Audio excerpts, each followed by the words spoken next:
ఇక నేను ఇప్పుడు భీవనపల్లికి వెళ్ళే మార్గం మధ్యలో ఉన్న అటు చదువుతుంది. సో ఆ రోడ్డు పోచంపల్లి నుంచి ఇటు భీవనపల్లి ఈ చౌటుపాల్ ఈ ప్రాంతానికి వెళ్తూ ఉంటుంది. ఇది కూడా భువనగిరి నియోజకవర్గ పరిధిలోకి వస్తుంది.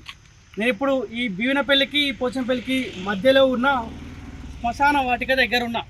మీకు ఇదంతా కనిపిస్తూ ఉంది శ్మశాన వాటిక.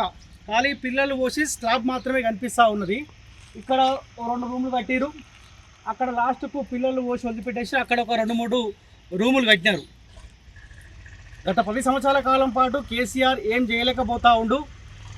శ్మశాన వాటికలు నామకే వాస్తు ఓపెన్ చేసిండు. దానివల్ల ఎటువంటి ఉపయోగం లేదు అని చెప్పి ఆయనకు ఓటు వేయకుండా ఆనాడు ఆప్షన్ కాంగ్రెస్ పార్టీ అయితే కాంగ్రెస్ పార్టీకి అవకాశం కల్పించినారు.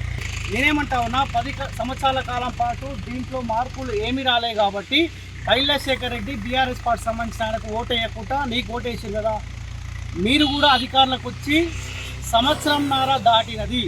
ఎందుకు ఇప్పటి వరకు ఈ భీవనపల్లి ప్రాంతంలో ఉన్న ఈ శ్మశాన వాటికలో ఎందుకు మార్పులు రాలేదో కుమ్మం అనిల్ కుమార్ రెడ్డి గారు సమాధానం చెప్పాలి.